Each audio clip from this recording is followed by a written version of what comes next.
আমরা আসছি আইসে দেখে যে উনি মইরা দিয়েছে দিনের 11টা বাজে মারছে ওরে পাশের মানুষ আই ছুড়েছে ওর হইতে পাতলতে এমন মারা মারছে প্রচন্ড মারধর করে মায়ের পরান গেছে ওরা হাত এখন বেওয়া হইছে তার শাশুড়ি তো এনি টাইম এটা জল্লাদের মতো মারিয়ে ওই কবরস্থানের কাছে নিচে সেখান থেকে আবার মারি ঘরে আনছে। ভোলায় এক গৃহবধূকে পিটিয়ে হত্যার অভিযোগ উঠেছে তার স্বামী ও স্বামীর পরিবারের বিরুদ্ধে। মৃত গৃহবধূর নাম সাহিদা বেগম। তাকে তার স্বামীর বাড়িতে মৃত অবস্থায় পাওয়া যায়, তবে মৃতের পরিবার দাবি করেছে তাকে নির্যাতন করে হত্যা করা হয়েছে।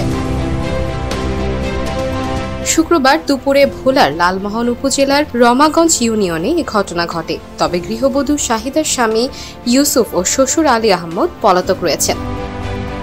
নিহতের বাবা মোস্তফা মিয়া অভিযোগ করেছেন, প্রায় 7 বছর আগে আলী আহমেদের ছেলে ইউসুফের সঙ্গে তার মেয়ে শাহিদার পারিবারিকভাবে বিয়ে হয়। তাদের ঘরে 3 বছর ও 1 বছর বয়সী 2 ছেলে সন্তান রয়েছে।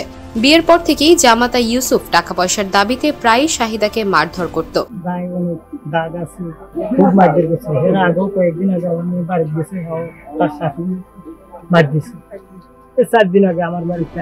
তিনি আরো দাবি করেন, গতকাল দুপুরে তার জামাতা ইউসুফ ফোন করে মেয়ের অসুস্থতার কথা বলে। পরে তিনি মেয়ের বাড়িতে গিয়ে দেখতে পায় সে মৃত অবস্থায় পড়ে আছে। তিনি দাবি করেন, জামাতা ইউসুফ ও তার পরিবারের লোকজন তার মেয়েকে নির্যাতন করে মেরে ফেলেছে। তিনি এই ঘটনার সুষ্ঠু বিচার দাবি করেছেন। এই ঘটনার পর থেকে পলাতক রয়েছেন গৃহবধূর স্বামী ও শ্বশুর। আমার এই স্বাস্থ্য বোনের পিঠে তো অনেকবার মাত্র অনেক 4-5 বার সালিশ হয়েছে। আমরা আসছি আইসে দেখে যে উনি মইরা দিয়েছে। মানুষের জিজ্ঞাসা কইছে যে দিনের 11টা বাজে মারছে ওরে। দিনও মারছে ওরে, পাশের মানুষ আই ছুড়েছে ওর হইতে পাতলতে এমন মারা মারছে।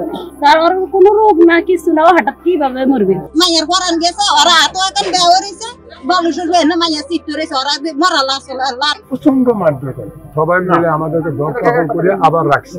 এর পরও আবার কয়েকবার বসাবে। আমি বলেছি ভাই যেখানে মেয়েটা নিয়ে খুব গন্ডগোল মেয়েটা নিয়ে রাখা ঠিক হবে না। কিন্তু কিরে মারিতে যেন চেঁচাই আনছে উডো রয়ে গেছে, কিন্তু ফাইর গিরাটিরা একটু হুলা হুলা দেখা যায়। তার শাশুড়ি তো এনি টাইম এটা জল্লাদের মতো, তার ভাসুরও তারে অনেকবার মারধর করছে। আজ থেকে 15 দিন 20 দিন আগে মারিয়ে ওই কবরস্থানের কাছে নিচে সেখান থেকে আবার মারি ঘরে আনছে। যৌতুক দিতে হবে ওদেরকে। যত দেখা নাতি হয়েছে, কালকে হয়েছে, আজকে ওই বাড়ির থেকে 10,000 টাকার বাজার আনছে। ছেলের মা এগুলা সব মেলামারি হালাই দিছে, এগুলা হবে না, আরো অনেক কিছু লাগবে। দুপুরবেলা খবর গেছে 2টার দিকে যে শাহিদা মারা গেছে।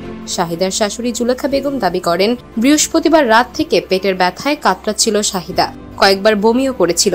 শুক্রবার হওয়ায় সময় মতো স্থানীয় চিকিৎসক আসেনি। পেট ব্যথার কারণেই শাহিদার মৃত্যু হতে পারে।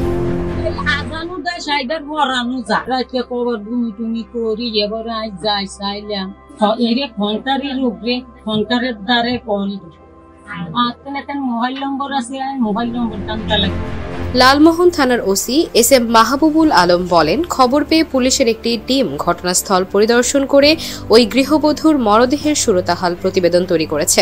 মরদেহ উদ্ধার করে থানায় আনা হয়েছে। মরদেহ ময়নাতদন্তের জন্য ভোলা সদর হাসপাতালের মর্গে পাঠানো হয়েছে।